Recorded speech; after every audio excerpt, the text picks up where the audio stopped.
अमिताभ बच्चन, जिसे सदी का महानायक कहा जाता है, वह 20वीं सदी का महागुंडा अवश्य है।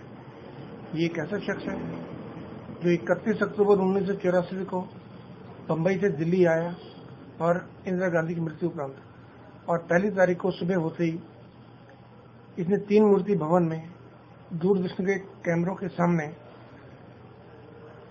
पूरे हिंदुस्तान में सिखों का कत्लेआम करने के लिए कहा, हिंदुओं को उकसाया और सिखों का खून मांगा।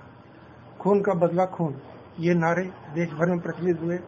दूरदर्शन ने इन नारों को थोड़ी थोड़ी देर बाद प्रसारित करना शुरू किया, जिससे पूरे देश में सिखों के प्रति नफरत की आग फैले और दंगे हों। इसकी वजह से पूरे हिंदुस्तान में लगभग 20,000 से अधिक सिख लोग, निर्दोष सिख लोग मारे गए। उनके घरों को लूट लिया गया, उनकी संपत्ति को नुकसान पहुंचाया गया, घरों को आग लगा दी गई, चल संपत्ति नष्ट हुई, उनकी औरतों के साथ बलात्कार हुए, छेड़छाड़ की घटनाएं हुई, बच्चों को भी नहीं बख्शा गया। ये एक ऐसा महागुंडा है जिस पर आज तक कभी कोई कार्रवाई नहीं की गई। इसका तो नाम भी नहीं प्रकट हुआ, छुपा दिया गया, क्योंकि यदि इससे पूछताछ हो, इसे गिरफ्तार किया जाए, इस पर सख्ती की जाए, इससे पूछताछ की जाए, तो यह पता चलेगा कि इसको यह सब करने के लिए किसने कहा था, ये नारे लगाने के लिए किसने कहा, कौन था इन नारों के पीछे, इसने देश में नफरत की आग फैलाई। इसकी वजह से पूरे देश में हिंसा फैली।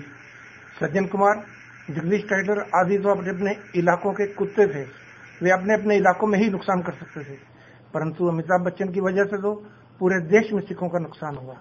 आखिर क्या इसे जरा से भी शर्म नहीं आई आज तक? इसे कौन पूछेगा? क्या इसे इतिहास कभी माफ कर सकेगा? क्या हिटलर की तरह यह भी नर अपराध का जिम्मेदार नहीं है? क्यों नहीं इससे कभी पूछा जाता? क्यों नहीं पत्रकारों की हिम्मत होती इससे कुछ पूछा जाए? क्यों नहीं देश की पुलिस इसके प्रति कोई कार्रवाई करती? क्यों नहीं सुप्रीम कोर्ट इस पर सुओ मोटो का एक्शन लेकर इसे गिरफ्तारी का हुक्म देता? क्या कारण है कि देश और इस देश की सरकार सोई पड़ी है, और परंतु सिखों को 27 साल हो गए हैं, अभी तक कोई इंसाफ नहीं मिला? क्या कोई है जवाब?